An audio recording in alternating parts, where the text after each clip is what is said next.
Selamat pagi, Namo Buddhaya. Topik pembicaraan kita pada kesempatan ini itu dalam bentuk renungan yang masih berkaitan dengan Wesaka Puja.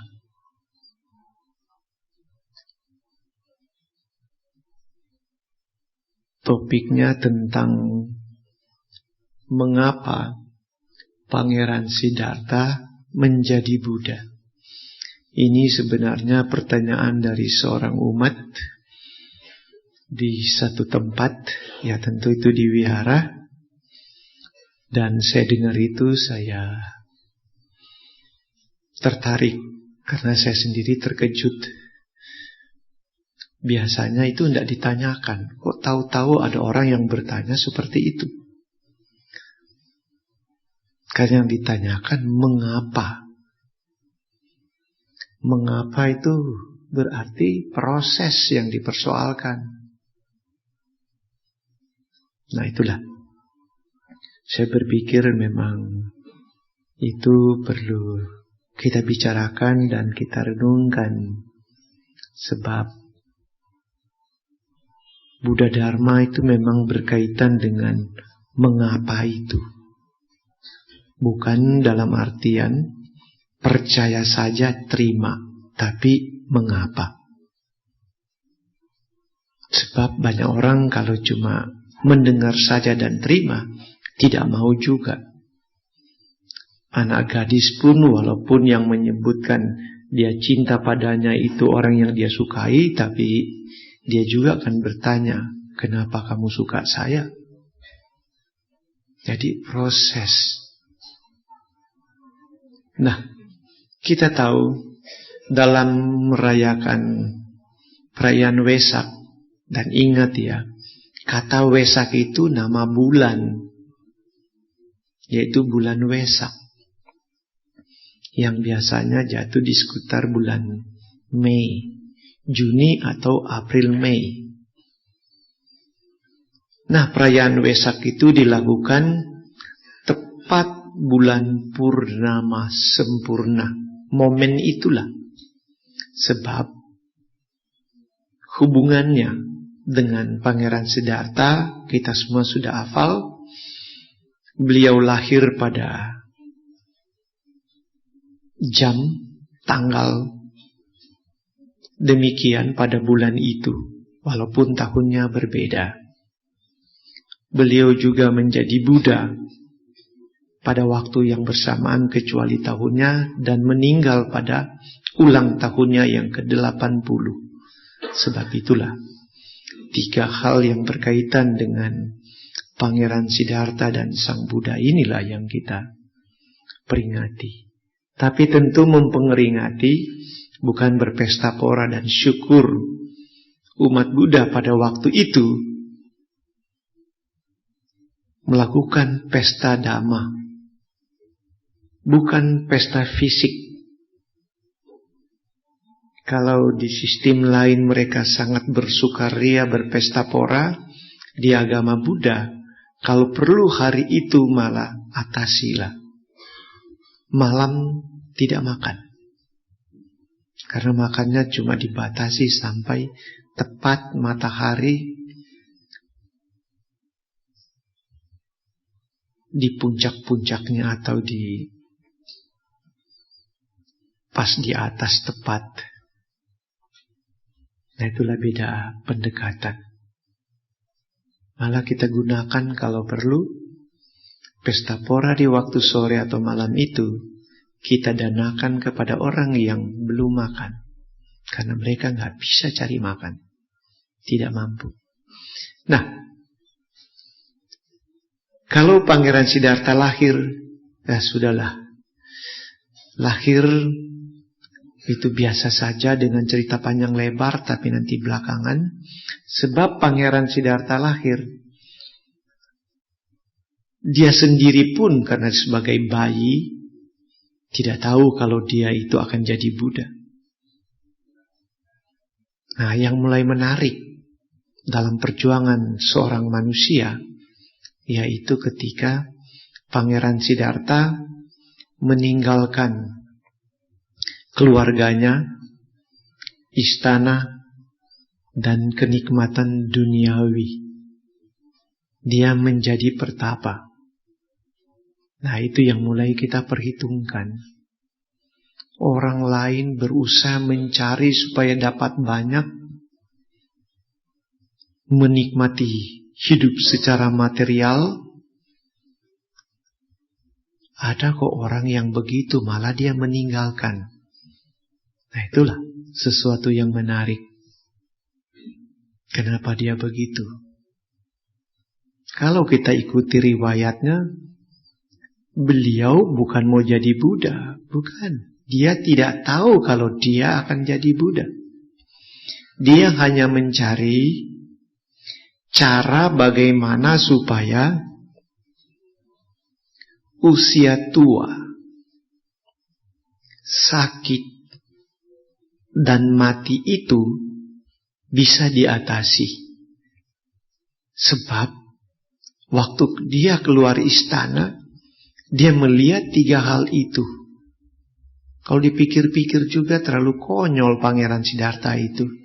Masa dari muda, dari kecil sampai dia sudah kawin, gak pernah lihat orang yang tua, orang sakit, dan orang mati. Kalau dipikir-pikir juga dari sudut lain tuh aneh, tapi terlalu happy itu. Gak pernah ngelayat kan ya. Habis gak pernah lihat orang mati. Dan semua orang yang datang, kalau ketemu dengan dia, orang-orang yang dipilih dan tidak boleh punya penampilan yang jelek. Jangankan itu, waktu dia masih kecil pun disebutkan bahwa kalau dia bangun, daun-daun yang ada di sekitar istana, ya tentu di halaman istana, itu semua harus sudah bersih. Tidak boleh ada daun yang jatuh dari pohon karena sudah tua daunnya atau sudah kering. Ada di pengarangan, ada di atas tanah. Sebab papanya takut. Kalau Pangeran Siddhartha lihat daun itu jatuh, nanti dia akan tanya, kenapa daun ini jatuh? Ya kalau kita sekarang selalu jawab, ya kalau udah tua ya jatuhlah. Tapi Pangeran Siddhartha bukan begitu. Dia akan kejar dan berfilsafat. Dia akan tanya sampai orang yang ditanya susah menjawab. Kenapa daun itu harus jadi tua dan jatuh? Dan seterusnya dia akan kejar terus. Kenapa terjadi perubahan itu? Nah, sebab itulah dia dilayani oleh orang yang cakep-cakep aja di dekatnya. Nah, itulah. Saking dia itu terlalu pintar.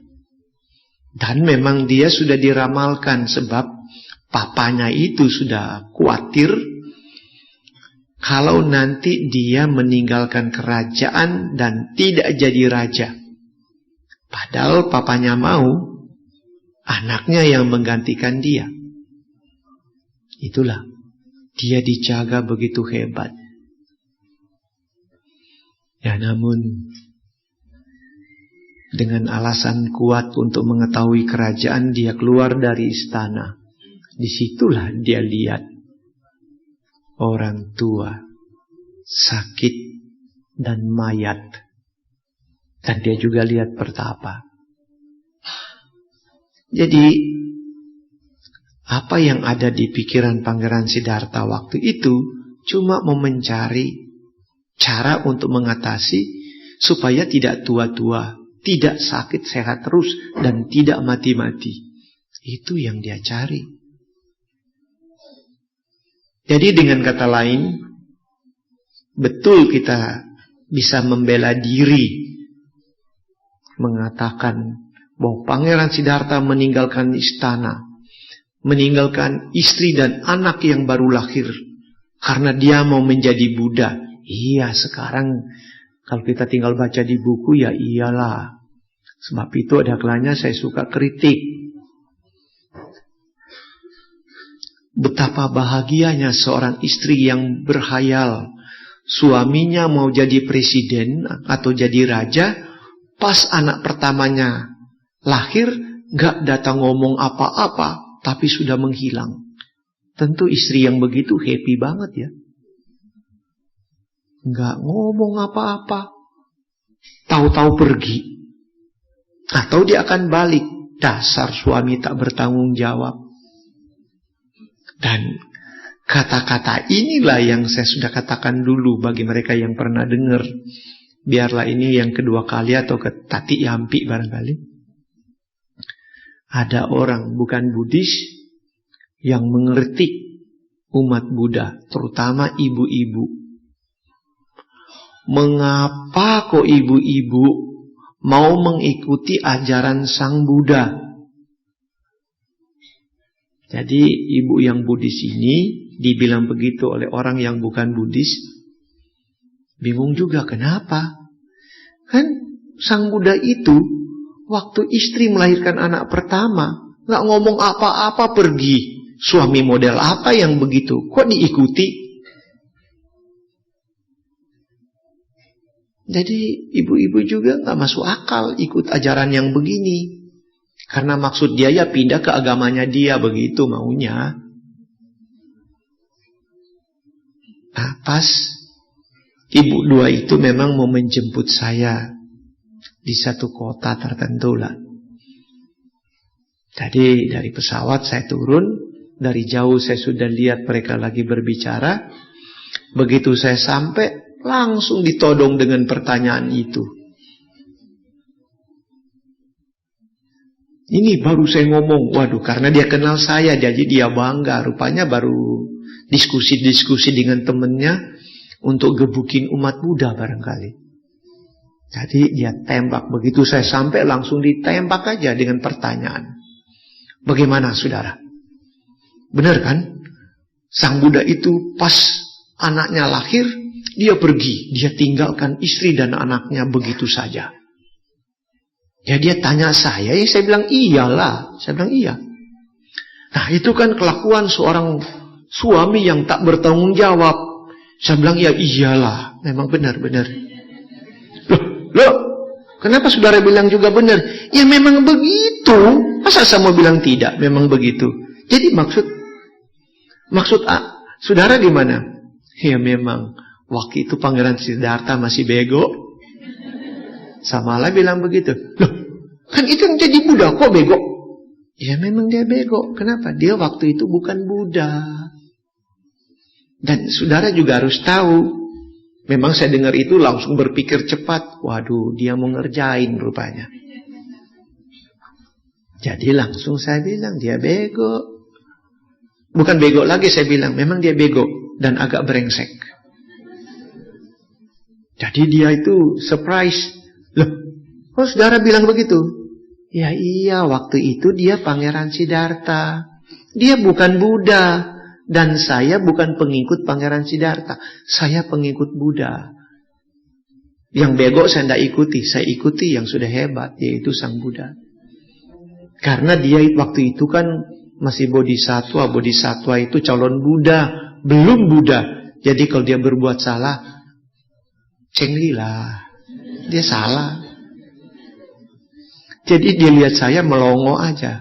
Loh kok gitu? Maksudnya dia bilang begitu supaya saya kena tendangan. Malah saya jawab dengan tempeleng dia lagi. Jadi dia bingung kok gitu. Iya ya, memang dia masih bukan Buddha ya. Ya memang bukan Buddha kok. Saya umat Buddha, bukan umat Siddhartha, bukan.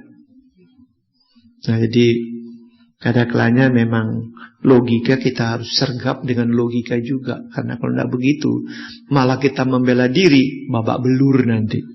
Bilang apa adanya. Tapi disitulah persoalannya. Sebab memang mental, kalau kita ikuti cerita riwayat hidup beliau, disitulah persoalan mental. Sebab beliau sebagai bodhisattva itu mau menggenapkan, menyelesaikan tugas yang harus dia kerjakan. Tugas itulah yang disebut paramita. Paramita artinya faktor-faktor yang dibutuhkan untuk mencapai penerangan sempurna. Itu ada 10 macam. Memang harus dilakukan bagi seorang bodhisattva yang akan menjadi Buddha. Tapi tetap saya bilang tadi, dia tidak tahu kalau dia mau jadi Buddha. Nah, faktor itulah yang perlu kita renungkan. Kita sudah sampai di mana? Apa yang kita sudah kerjakan dari 10 faktor tersebut? Karena kita semua yang bercita-cita untuk mencapai kesucian batin harus melakukan 10 faktor ini. Bukan semua dengan nilai lulus, tidak. Tapi memang ada yang harus nilai lulus. Kalau pakai nilai itu harus 10. Tapi faktor yang lain itu mesti ada. Nah, yang pertama yang disebut dana. Dana jangan lihat dengan pengertian dana biasa aja. Dana di sini harus digenapkan terlalu berat. Dan memang kita sebagai umat awam tidak akan mampu melakukan seperti itu. Sebab dana yang disampaikan oleh bodhisattva, karena dalam perjuangannya sejak dia bertekad akan menjadi Buddha di zaman yang lampau, ketika dia hidup sebagai pertapa bernama Sumedha. Di depan Buddha Dipangkara. Buddha Dipangkara berarti 28 Buddha yang lampau. Dia bertekad, dia ingin menjadi Buddha. Nah, waktu itulah Buddha Dipangkara mengecek apakah mungkin pertapa yang di depannya ini akan menjadi Buddha. Ternyata bisa. Lalu Buddha Dipangkara mengatakan, kelak di kemudian hari kamu akan menjadi Buddha. Nah, sejak pernyataan itulah dari seorang Sammasambuddha, dia itu disebut bodhisattva. Nah, saya tidak tahu di antara Anda jangan-jangan juga ada bodhisatwanya di sini. Tapi kalau saya pikir-pikir belum bodhisattva, masih jauh.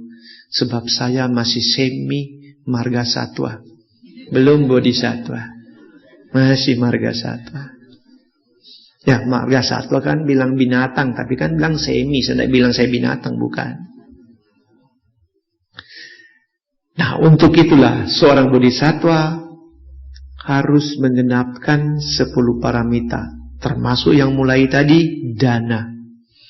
Nah, dana ini di beberapa cerita Jataka dia bertekad, kalau ada dana yang belum pernah dia lakukan atau dia kerjakan atau berikan kepada orang lain, apakah itu organ tubuhnya sendiri, darahnya maupun dirinya, dia akan berikan.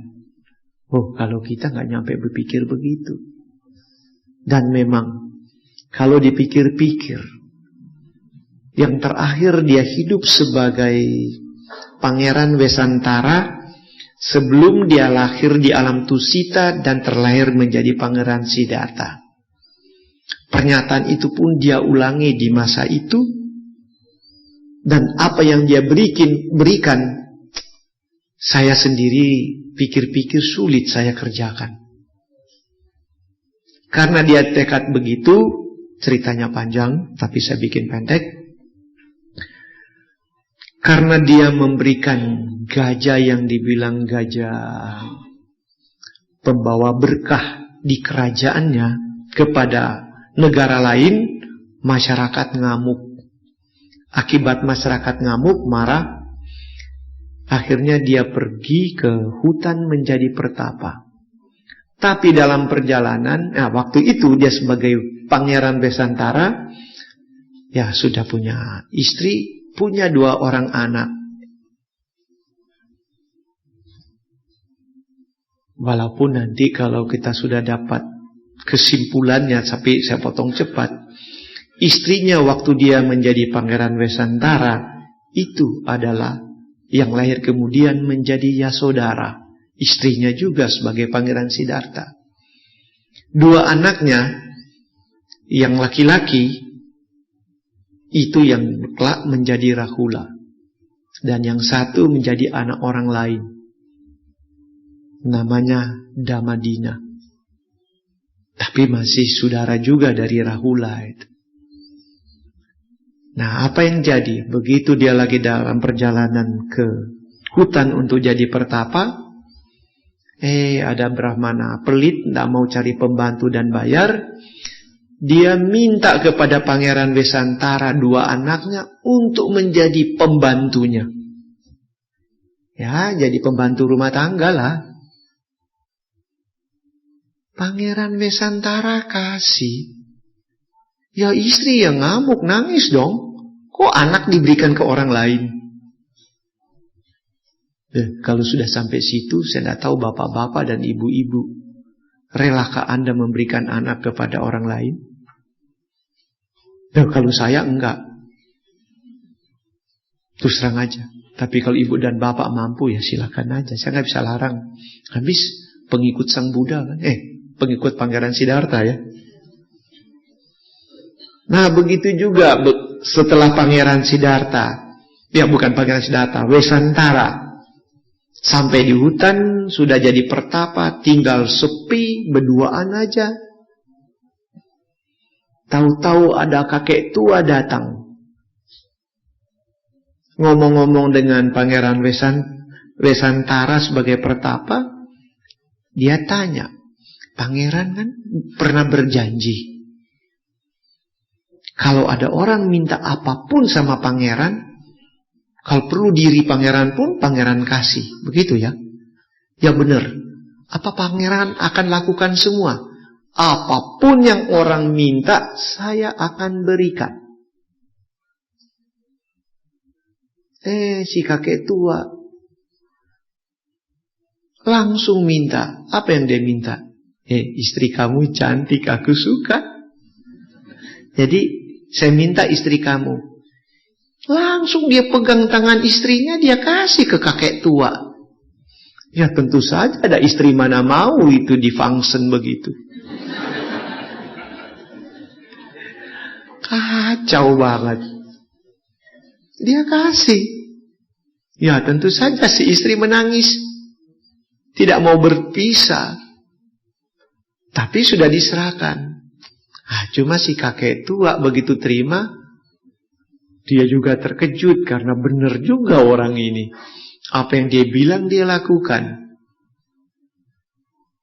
Tapi begitu ya dia pegang memang tangannya, langsung dia bicara. Pertapa Wesantara, saya ini adalah Dewa Saka. Dewa Saka maksudnya itu Raja Dewa. Saya di istana saya, di alam surga Tawatimsa. Tahu-tahu itu panas itu, singgasana saya. Jadi saya tahu ada kejadian hebat di bumi. Itulah saya datang cek. Ternyata begitu saya cek, saya lihat kamu.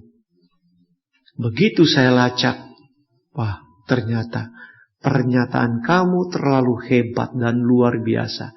Saya mau tahu itu benar atau tidak. Nah, supaya kamu tidak tahu saya siapa, saya menyamar menjadi kakek tua seperti ini. Tapi habis dia bilang begitu, langsung dia berubah. Kelihatan dia langsung si Dewa Saka. Ternyata pernyataan kamu benar, satu kata dengan perbuatan. Ini, sekarang juga, saya kembalikan istri kamu padamu. Ya, dia serahkan kembali. Nah, itulah yang saya maksudkan tadi. Kalau bodhisattva sudah buat pernyataan, beda. Dan nampaknya saya tidak mampu untuk begitu. Wah, tentu saja kalau istri saya serahkan sama orang yang minta. Begitu dia bilang aja, Puya ulikai, wow, celakalah aku kan. Bingung. Dan saya mau kemana lagi, mau pergi satu sudah teriak begitu. Nah, tapi itulah seorang bodhisattva demikian. Sebab dari awal dia sudah bersumpah siap berkorban demi kebahagiaan makhluk lain. Nah itulah, dana aja sudah begitu luar biasa. Saya tidak mampu, saya katakan. Dan syukur-syukur juga saya pikir, saya tidak pernah bertekad mau menjadi Buddha, tidak. Syukur-syukur jadi Sotapanna aja sudah bagus. Tidak usah jadi Buddha lah. Sotapanna maksudnya orang suci tingkat pertama dalam pandangan agama Buddha dari 4 tingkat makhluk suci. Kalau Sotapanna, orang awam pun bisa jadi Sotapanna. Dan kalau sudah hidup sebagai Sotapanna, orang itu disebut makhluk suci atau sudah orang suci dan tidak pernah turun dari posisi itu lagi. Berubah tapi naik.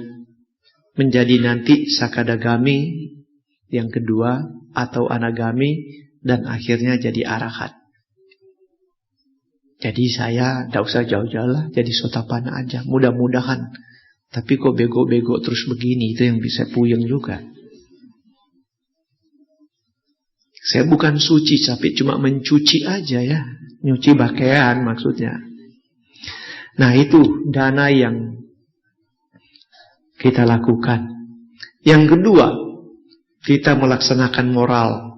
Nah, paling kurang Anda sudah ucapkan tadi, yaitu Pancasila Budi sajalah.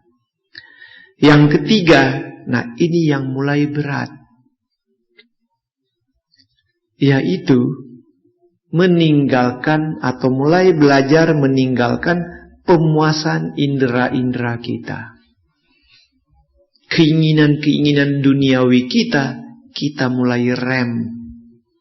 Padahal bagi orang yang jago goyang lidah, hidup di dunia ini untuk apa kalau bukan makan? Ah itu sudah mulai berat. Tapi tadi saya sudah katakan dana dan sila. Saya mau bedakan ini cepat. Ada sebuah sutta namanya Kewada Sutta. Itu sutta dari Dika Nikaya. Di situ Sang Buddha menerangkan perbuatan yang baik. Dikatakan berdana adalah perbuatan baik. Tapi lebih baik daripada berdana adalah membangun wihara. Walah, kalau sudah membangun wihara agak berat juga ya. Tapi syukurlah ada orang yang mampu. Membangun wihara sudah baik. Tapi lebih baik daripada itu adalah memiliki keyakinan kepada Buddha, Dhamma, dan Sangha. Karena maksudnya kita sudah hidup on the track. Pada jalan, pada magga yang benar. Tapi lebih baik dari memiliki keyakinan adalah orang memiliki sila. Dan paling kurang Pancasila itu. Nah jadi kita lihat. Berdana memang lebih gampang. Orang marah-marah melanggar sila. Karena ucapannya kasar. Karena marah-marah. Tapi orang marah-marah memang melanggar sila. Tapi masih bisa berdana. Begitu kan ya? Sebab si mama kalau dimintain uang atau si papa atau kakak dimintain uang bisa marah-marah. Kamu gimana sih? Minta duit melulu. Dikira ini mama ini pabrik duit. Tapi tangan begini lalu kasih. Mulut bawel tapi tangan jalan. Masih kasih juga. Jadi berdana memang lebih gampang jauh. Kalau sudah sila, wah itu memang berat. Nah, apalagi kakaknya sila tadi disebutkan, yaitu nekama. Mulai belajar meninggalkan pemuasan indera. Wah, ini rem ini sudah lebih berat. Tapi itulah latihan yang kita harus lakukan. Yang keempat, kanti. Wah, ini yang sulit. Kanti kesabaran. Sang Buddha katakan, kanti paramakang, paramangsukang. Kanti paranamang tapang. Memang kanti itu pertapaan yang berat. Nah, itulah. Menunggu itu paling runyam. Kalau sudah 1 tahun lewat, kita bilang, nggak terasa ya 1 tahun. Tapi suruh tunggu besok, berat. Itulah kanti dengan berbagai macam hal. Yang kelima adalah semangat untuk berbuat sesuatu. Wirya. Dan tentu saja dalam berbuat sesuatu itu dalam pandangan Buddhis, melaksanakan sila dan meditasi. Yang keenam adalah mengembangkan kebijaksanaan. Nah, ini mesti punya pengetahuan yang luas dan merenungkan pengetahuan-pengetahuan itu. Sebab banyak masalah yang kita hadapi, begitu kita renungkan, akhirnya kita juga bisa atasi. Karena kita mendapat jawaban-jawaban yang penting untuk mengatasi persoalan yang kita hadapi tersebut. Yang berikut adalah saca, kejujuran, atau termasuk keikhlasan di situ. Nah, ini juga yang berat. Sekarang orang kerja banyak yang pinter, tapi diklaim. Banyak yang pinter, tapi mau cari yang jujur susah. Karena kalau jujur termasuk loyal kepada pimpinan. Ini berat. Ya memang ada pimpinan yang konyol, ya kita kritiklah dengan kasih sayang. Dan anak buah jangan mengkritik pimpinan dengan bentak-bentak. You out nanti. Pimpinan boleh dikritik, tapi the way to approach yang penting. Ya, kritiklah dengan penuh kasih sayang. Orang tua juga begitu. Masa anak kritik mama papa bentak-bentak? Itu kan orang Jerman bilang bocengli, itu begitu caranya. Jadi kejujuran, keikhlasan ini memang agak luntur sekarang. Yang ke-8, aditana. Nah, inilah tekad juang kita sampai di mana. Kita perlu aditana, satu tekad. Seperti yang dilakukan Pangeran Siddhartha, ya tidak perlu semua sama seperti itu, tapi at least kita bisa berbuat seperti beliau dalam batas-batas yang kita mampu. Lalu kita memiliki meta dan UPK. Khususnya meta. Kalau UPK agak berat karena keseimbangan batin dengan penuh pengertian, harus berkaitan dengan kebijaksanaan atau panya tadi. Tapi meta ini, kita hadapi orang-orang dengan penuh meta. Jadi kita tidak kasar dan jahat kepada siapapun. Seperti tadi yang pimpin kebaktian lalu meditasi, mengatakan semoga semua makhluk bebas dari penderitaan. Berarti dia sendiri juga ikut bertekad, saya tidak akan marah sama siapapun. Ya karena orang lain kalau mendengar marahan kan penderita. Dia tambah lagi yang terakhir, lebih indah lagi, semoga semua makhluk berbahagia. Jadi dengan kata lain, kalau di sistem lain bilang ada mara pengganggu yang dibilang setan jahanam, iblis penggoda itu, kita tetap bilang semoga iblis itu pun bahagia. Begitu kan?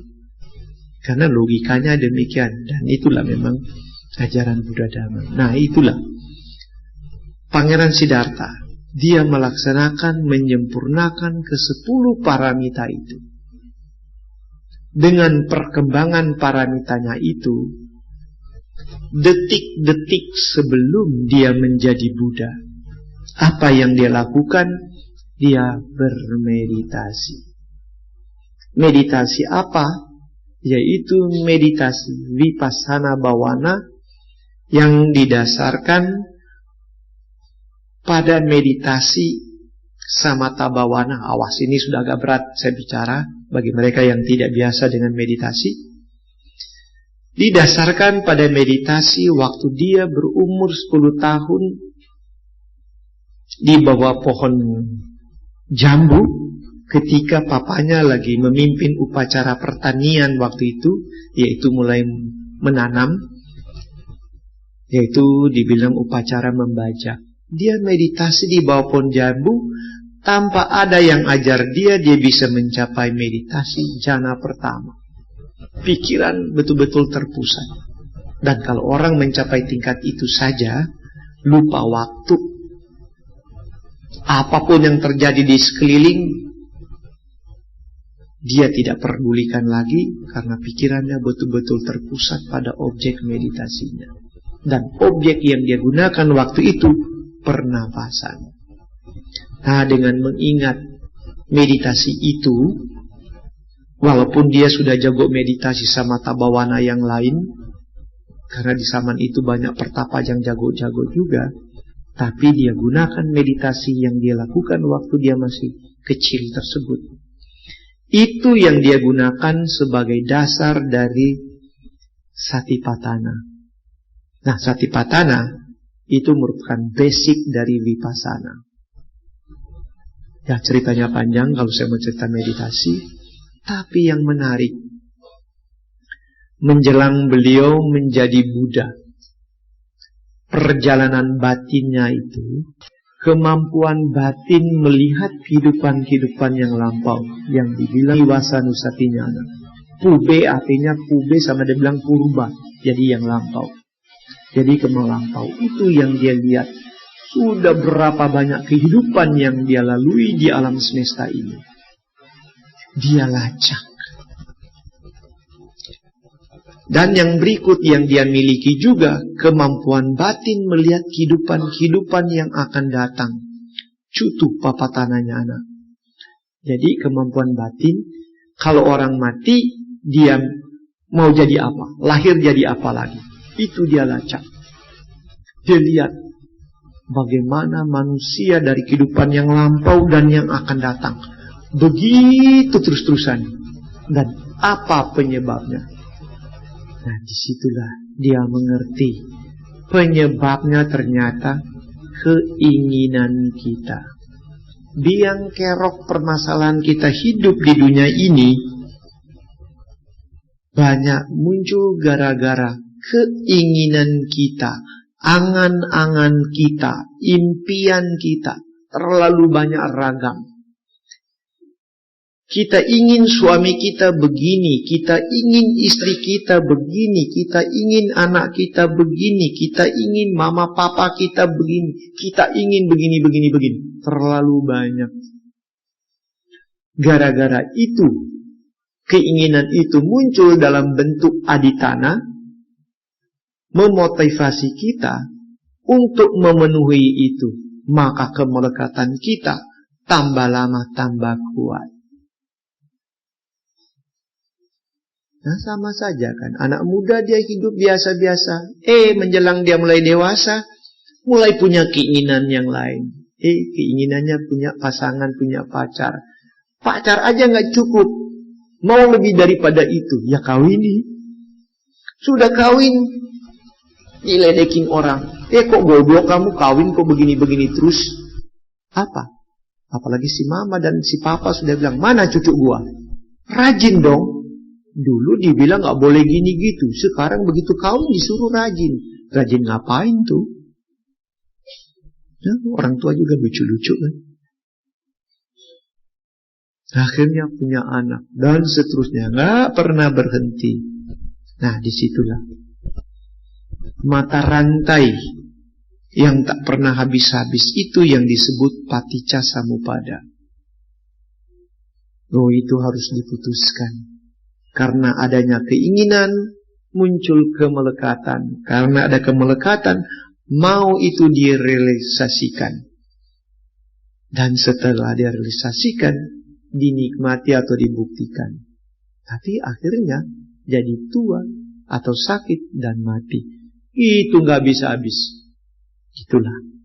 Dengan mengerti itu, dia mampu memutuskan itu.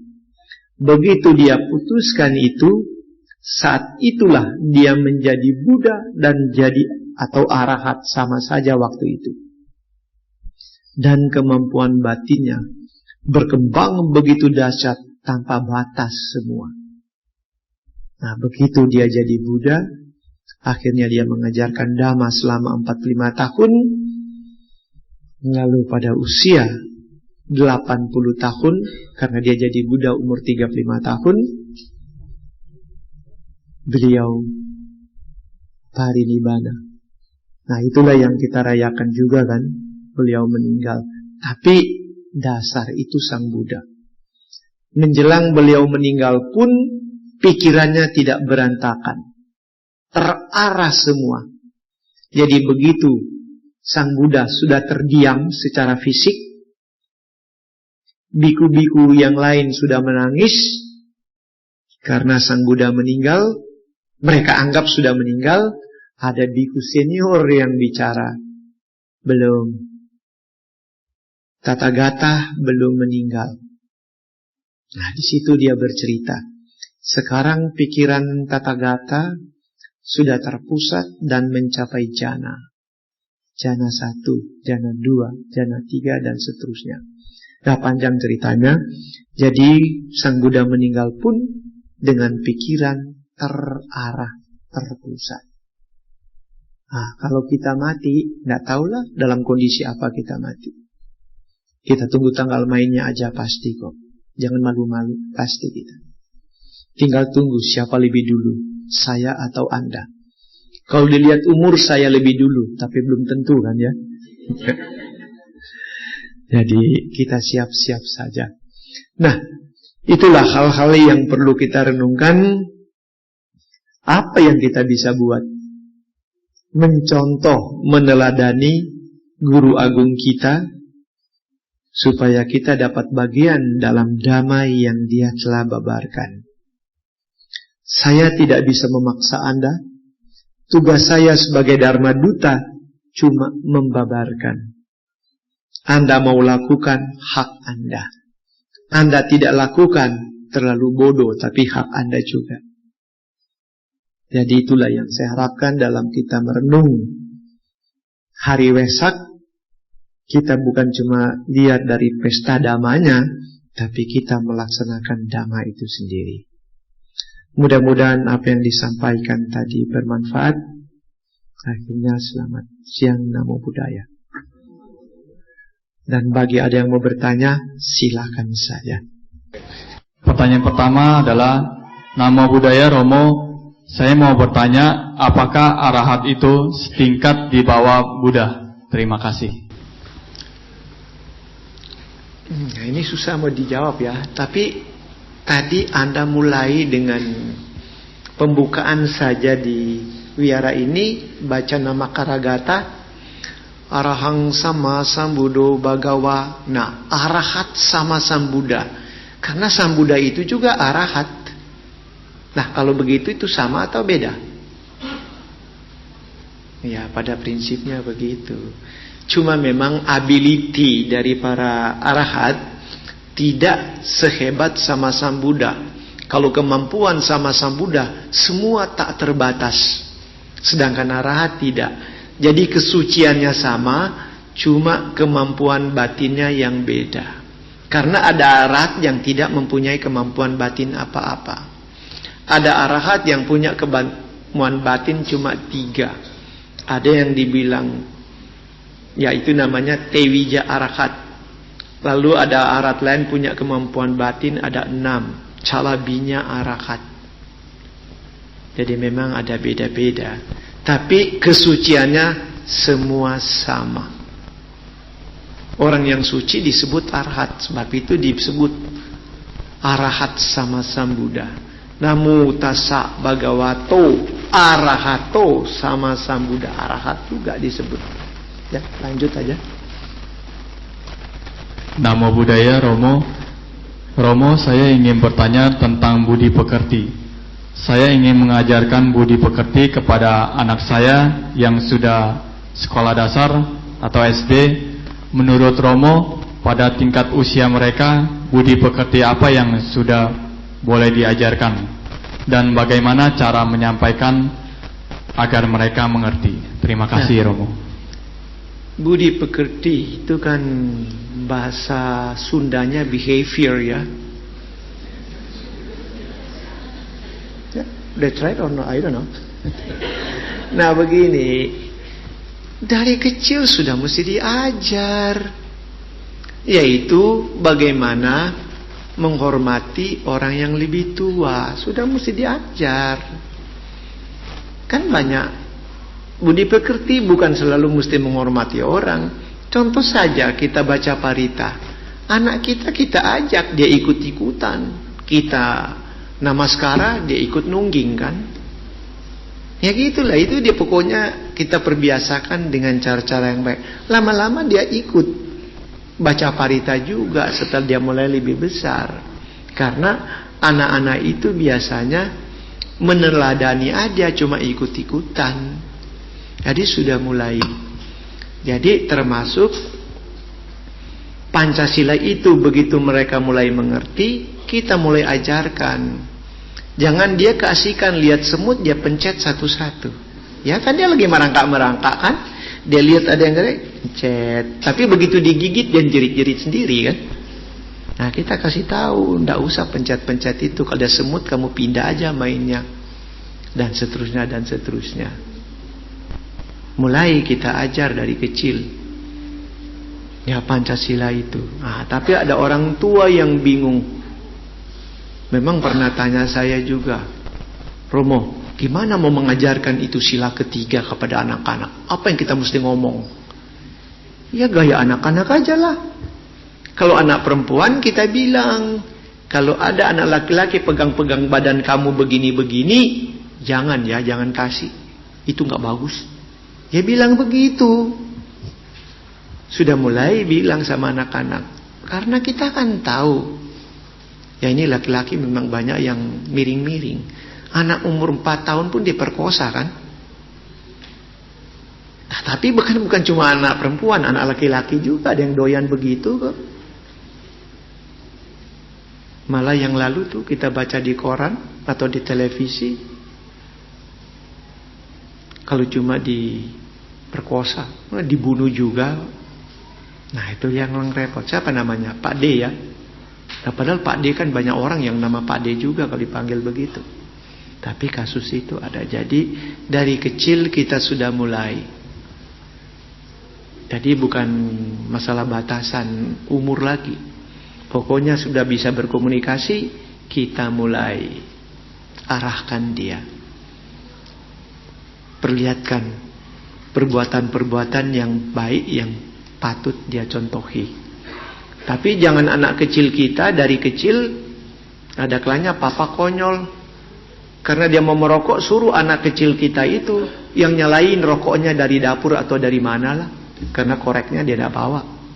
Ya akhirnya anaknya ikut rokok. Nah setelah itu si papa ngomel-ngomel, hei anak-anak tidak boleh merokok. Tapi papanya ngepul terus.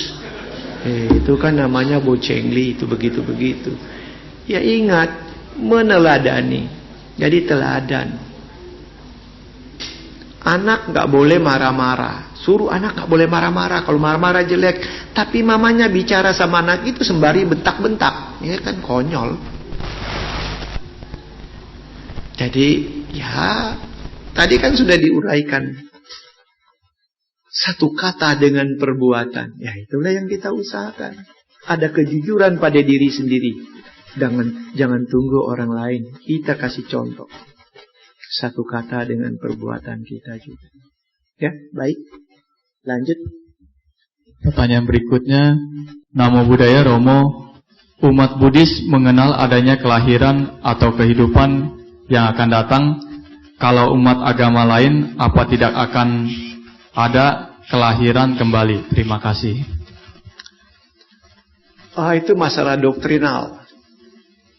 Dalam pandangan Buddhis, kehidupan berulang-ulang kali yang populer dibilang kelahiran kembali tapi di dunia dikenal dengan kata reinkarnasi. Itu berlaku pada siapa saja, nggak peduli dia bangsa apa, setan maupun binatang, dewa pun masih hidup kembali. Kemarin saya memberikan ceramah sama satu kelompok orang, itu macam satu kelas aja.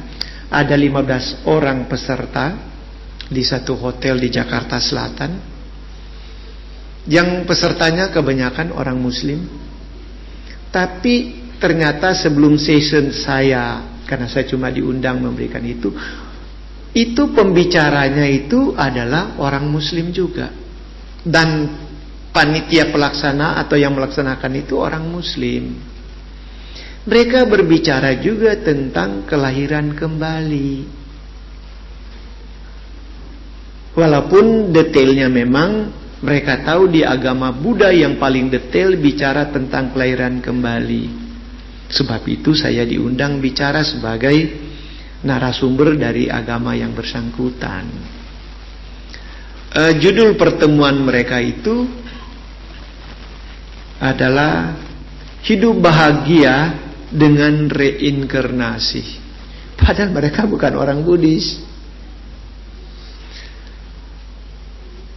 Bicara tentang kelahiran kembali, itu ada beberapa cara untuk mengecek.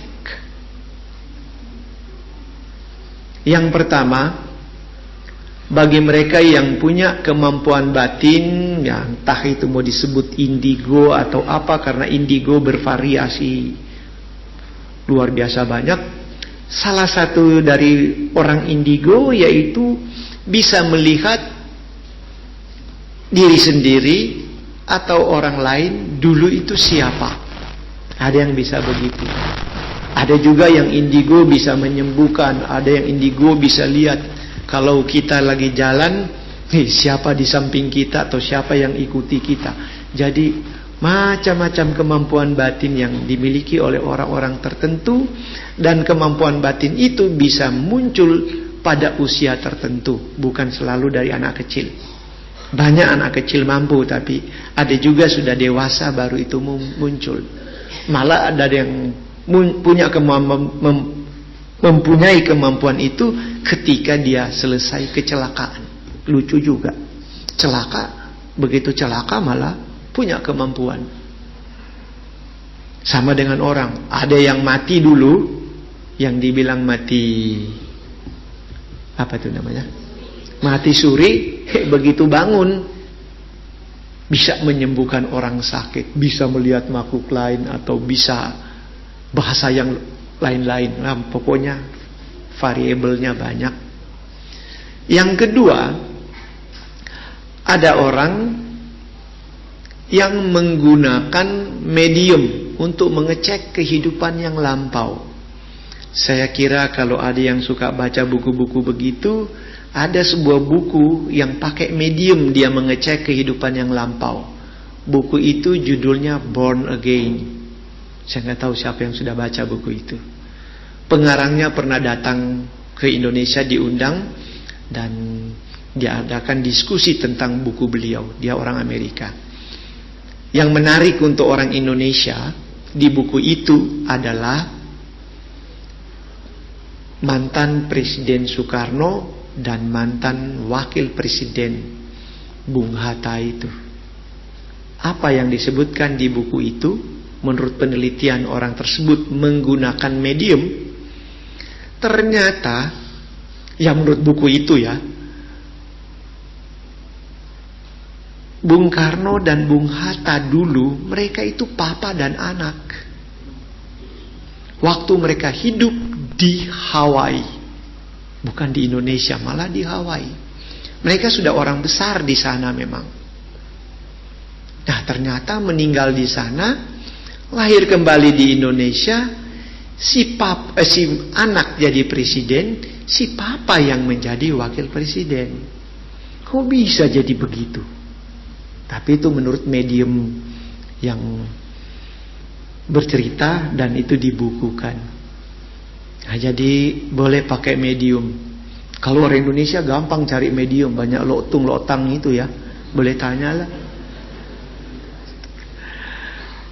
Yang ketiga, yaitu yang buddhistik banget. Yang tadi bukan tidak buddhistik, tapi kalau di Buddhis yang diajarkan adalah dengan meditasi. Sampai punya kemampuan batin yang saya sebutkan tadi, yang dimiliki oleh Pangeran Siddhartha. Dan begitu dia jadi Buddha, kemampuan batinnya itu tanpa batas, yaitu Pube Niwasanusati Nyana, kemampuan batin tentang kehidupan-kehidupan yang lampau. Nah, itu bisa lacak. Tapi yang lagi populer sekarang, yang bisa dilakukan oleh banyak orang tapi harus belajar, adalah dengan cara hipnotis. Hipnotis regresi. Regresi artinya mundur. Jadi cek hidup sekarang lalu yang lampau, ya bicara yang mundur itu. Bisa begitu. Tapi ternyata hipnotis pun sudah maju. Bukan cuma regresi yang mundur, tapi progresi, go ahead, ke depan, for the future. Kita bisa lacak kita akan jadi apa di masa depan. Nah, ini banyak yang mau. Apakah masuk neraka atau surga? Cek aja ya. Ya bisa. Tapi kalau dia canggih juga nggak usah yang jauh-jauh lah. Besok mau jadi apa aja sudah cukup ya. Yaitu dolar naik atau turun. Wah, kaya lu. Iya kan? Yang main saham juga sama. Lepas atau beli. Nah, gitu, cek aja. Jadi dengan hipnotis tersebut, tidak peduli dia agama apa, bangsa apa. Bagi mereka yang melakukan hipnotis itu sekarang, menerima itu sebagai fakta kehidupan. Itu bagian dari kita juga. Jadi itu bisa dilacak. Nah, masalah agama lain mau bercerita itu atau tidak, bukan urusan kita. Itu urusan mereka. Tapi secara doktrinal itu buddhistik, Hindu juga bilang begitu, karena agama-agama di India yang bicara begitu. Tapi sekarang dengan hipnotis bisa membuktikan keberadaannya kelahiran kembali. Siapa saja, nggak peduli dia agama apa, begitu dia hipnotis dia akan tahu dia siapa dulu. Tapi yang penting kalau mau dihipnotis pada umumnya bayar.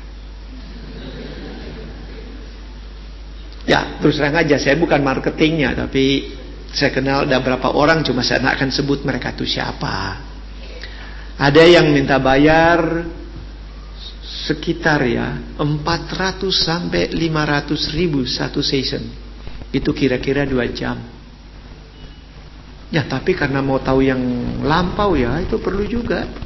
Karena akan membahas kenapa Anda begini sekarang. Bisa dilacak pada kehidupan yang lampau. Ada teman juga saya kenal orangnya, tapi bukan di Jakarta. Kalau hipnotis sama dia, ya lumayan 2 juta. Ya, tergantung kelasnya mana kan. Itulah manusia di dunia. Jadi bagi mereka yang menghipnotis, ya siapkan juga lah. Karena memang dia 2 jam cuma urus Anda aja. Dia tanya bola balik, saya sendiri yang dengar aja capek. Tapi kok orang ini sabar banget ya. Tapi ya sudahlah, itu tugasnya dia, untuk mengungkap kehidupan-kehidupan yang lampau. Nah, disitulah kita lihat menariknya teori tentang kelahiran kembali. Ternyata yang laki-laki mati bisa jadi perempuan, perempuan mati bisa jadi laki-laki. Jadi sebab itu masalah gender di agama Buddha tidak dipersoalkan. Sebab ada yang dihipnotis malah terlalu terbuka. Seorang ibu ditanya, tapi bukan cuma dia, ada berapa orang yang duduk di depan dihipnotis. Kamu lagi di mana? Wah, dia katakan dia di tempat, bukan di dalam rumah, di luar rumah. Bagaimana keadaan kamu? Oh, saya lagi senang. Si ibu ini yang ditanya. Kenapa? Pakaian kamu bagaimana? Oh, saya pakai baju. Bagus baju saya. Wih, begitu jawabannya. Loh, kenapa kamu pakai baju bagus? Ih, saya kan pangeran. Loh, padahal dia ibu. Yang ditanya itu ibu. Tapi dia jawab bahwa waktu itu dia itu pangeran. Nah, itulah yang menarik. Jadi laki-laki bisa lahir kembali jadi perempuan. Sebab itu yang laki-laki jangan macam-macam lah. Macam-macam yuk jadi cewek nanti. Yang cewek juga jangan macam-macam, nanti jadi cowok. Tapi ada yang menarik di satu tempat. Dia dihipnotis, dia ditanya, "Kamu di mana?" Saya cuma melayang-layang aja di angkasa. Loh, nah kenapa kamu melayang-layang di angkasa dulu itu? Sekarang kok jadi begini, lahir jadi manusia? Saya salah sih. Kenapa? Saya laksanakan tugas saya. Apa tugas kamu? Sembayang. Saya lupa. Nah itulah. Jadi sudah jadi dewa, tidak melaksanakan tugas, jadi manusia lagi. Nah pokoknya hipnotis itu tidak berbicara agama dan bangsa dan siapa dia. Siapa saja bisa. Cuma saya ingatkan, bukan semua orang bisa dihipnotis gara-gara orang-orang tertentu di batinnya itu sudah ada blok. Sudah tekadnya yang lampau, dia tidak mau seperti dihipnotis begitu. Sehingga kalau mau dihipnotis gagal. Karena pikirannya sudah ngeblok. Dan tentu saja orang yang begitu juga belajar hipnotis sulit. Tapi pada prinsipnya semua orang itu bisa dihipnotis untuk mengetahui kehidupan-kehidupan yang lampau. Ya, itu. Berikut apa aja? Pertanyaan berikut, apakah kekuatan aditana bisa bertahan beberapa kelahiran sampai aditana tersebut tercapai? Biasanya begitu meninggal, semua rekaman atau kesan kehidupan sebelumnya lenyap. Kalau seperti itu, Pangeran Siddhartha menjadi Buddha, apakah rekayasa Pangeran Siddhartha? Terima kasih. Itu rekayasa si penanya. Kok dia tahu rekaman langsung hilang juga? Begitu meninggal hilang. Wah, mulai merekayasa dia. Ya, bisa saja apa yang dia katakan benar juga sih. Bagi orang lain aditana itu tidak kuat. Contoh, banyak orang pacaran begitu, aditana tidak kuat. Waktu mulai pacaran, aku cinta hanya kamu seorang di dunia ini. Begitu sudah berlangsung lama pacaran, tahu-tahu dia punya yang lain. Begitu ditanya, kenapa kamu melanggar sila, ngebohong saya? Dia jawab lebih pinter, anicca. Karena ditanyanya berubah. Kacau balau manusia. Belajar dhamma pinter untuk bengkok-bengkok. Karena dia bilang melaksanakan sila tidak jadi suci. Melihat segala sesuatu itu, anicca dukkha anatta, dengan tilakana bisa jadi suci. Jadi kalau cuma begini yang terjadi, ya anicca. Memang ada orang yang bisa hilang, tapi ada yang tidak. Sebab, ya ini saya kembalikan cerita tentang aditana dari kemenakan Anathapindika. Saya suka pakai itu cerita itu. Yang belakangan menjadi kemenakan Anathapindika itu di zaman Sang Buddha, dia ditangkap oleh polisi kerajaan, petugas kerajaan, berbuat salah tapi dibebaskan. Nah, kenapa dia buat salah? Gara-gara dia jadi playboy berat. Tapi kenapa begitu? Gara-gara di situ disebutkan banyak wanita, ibu-ibu kalau lihat dia nggak tahan. Jadi bukan dia yang nyerang, dia diserbu kok. Nah akhirnya ya terjadilah apa yang akan terjadi. Tapi ya, dia ditangkap. Nah tapi ceritanya itu gara-gara dia ditangkap, pamannya Anathapindika itu murid Sang Buddha. Dia seorang Sotapana. Dia lapor ke Sang Buddha, "Bante, kemenakan saya kok jadi begini, memalukan." Sang Buddha jawab, "Anathapindika, itu bukan dimulai baru sekarang. Awalnya itu sudah sejak banyak kehidupan yang lampau. Dia pernah juga punya pasangan. Waktu itu dia juga laki-laki. Dia ditinggalkan oleh pasangannya. Karena ditinggalkan, dia itu sedih, sakit hati. Tapi dia tidak berbuat kejahatan, malah dia banyak berbuat kebajikan. Dan setiap kali dia selesai berbuat kebajikan, sorenya dia pergi ke Cetia, ya ke tempat sembayang. Dia bawa bunga teratai dan gaharu. Setelah dia meletakkan itu di altar, dia sembayang. Lalu dalam sembayangnya ada tekad yang dia ucapkan. Nah, tekad itu bunyinya, semoga di masa depan semua wanita kecuali keluarga saya, apabila mereka melihat saya nanti, mereka jatuh cinta padaku. Itulah tekadnya. Dan tekad itu di banyak kehidupan dia ulangi terus. Jadi itu bertahan. Ya itu kemenakan Anathapindika. Tapi yang si penanya, saya nggak tahu lah dia tahan atau tidak. Itu urusan pribadi dia. Dan setelah banyak kehidupan demikian, nah sampailah pada kehidupan sekarang. Baru tekadnya terpenuhi setelah menjadi kemenakan kamu. Tapi itulah yang jadi. Nah, tapi kata-kata Sang Buddha belakangan yang banyak orang ketakutan. Saya bilang banyak ketakutan sebab saya pernah diundang pada sebuah pertemuan. Jadi ada apa istilahnya? Semacam penataran. Tapi pemuda Buddhis. Saya ceritakan cerita ini. Kalau pemuda dengar begini kan senang juga ya. Nah, jadi saya ceramahkan, saya ceritakan ini tentang aditana dari kemenakan Anathapindika. Tapi saya sambung. Sang Buddha melanjutkan ceritanya kepada Anathapindika. Anathapindika, kalau dari kecil kemenakan kamu itu melaksanakan dhamma, ya tentu saja dia tidak melaksanakan apa yang telah terjadi itu.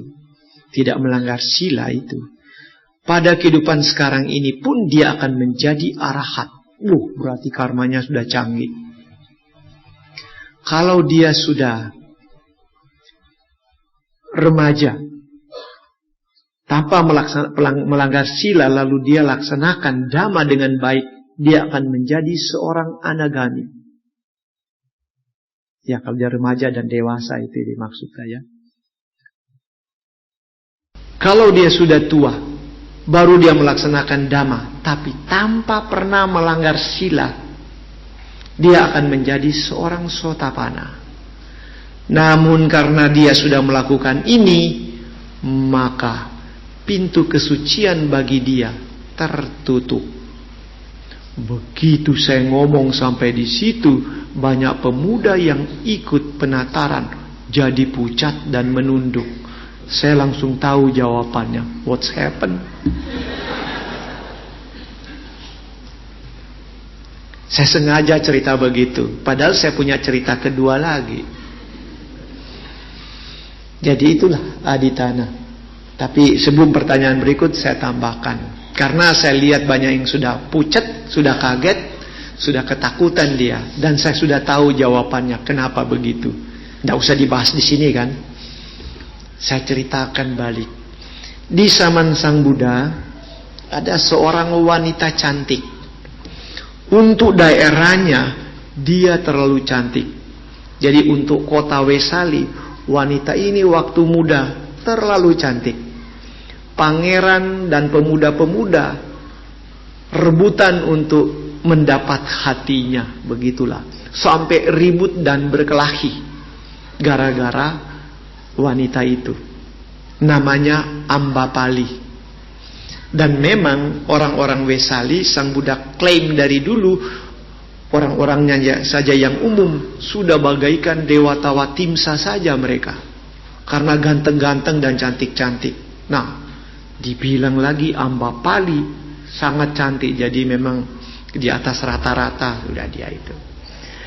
Namun saking dia terlalu cantik dan diperebutkan, akhirnya apa yang jadi? Dewan kota turun tangan. Bahaya ini, gara-gara Ambapali kota kita berantakan. Akhirnya diputuskan oleh Dewan kota, Ambapali tidak boleh dimiliki oleh siapapun di kerajaan itu, tapi semua bisa miliki. Terbalik pernyataannya. Dengan syarat, siapa yang memiliki dia harus bayar. Cuma pakai waktu, nggak boleh lama-lama, karena nanti perang. Jadi Ambapali akhirnya menjadi pelacur atas keputusan Dewan Kota. Wah, hebat banget dia. Ya sudah, apa boleh buat? Dia masih manusia, dia terima itu. Ya, jadinya pelacurlah dia. Oh, cukup lama dia jadi pelacur. Tapi satu waktu dia dengar khotbah sang Buddha. Nah, dia berpikir dia juga udah agak tua, dia berhenti dari pelacur. Dia nggak mau lagi, walaupun dipaksa nggak mau lagi. Dia berhenti. Dan dia melaksanakan dhamma. Akhirnya Ambapali, si mantan pelacur itu, menjadi juga seorang sotapana. Langsung pemuda itu yang tadi sudah pucat jadi merah kembali mukanya. Ya, saya masih kebayang itu kejadian itu. Jadi kembali pada pertanyaan Aditana tadi, ya tinggal tergantung per individu. Apakah itu akan hilang cepat atau akan muncul berulang-ulang kali. Tapi kalau kita lihat cerita-cerita Buddhis banyak Aditana juga terpenuhi, sudah hidup berkali-kali terpenuhi. Atau kalau seperti contoh aja, saya tidak tahu Aditana Bung Karno dan Bung Hatta apa dulu waktu mereka hidup di Hawaii, kok bisa lahir di Indonesia, satu di Jawa, satu di Padang sana, ketemu jadi wakil dan presiden. Kalau cerita, ikuti cerita tadi itu. Ya, baik, ada pertanyaan lain lagi? Saya kira memang cukup dulu, sebab saya ini yang berbuat kesalahan. Saya berjanji akan pergi ke wihara lain. Jadi saya lagi ditunggu di tempat lain. Jadi mudah-mudahan apa yang kita bicarakan ini menambah wawasan Anda sekalian dan bermanfaat. Akhirnya selamat siang, Namo Buddhaya.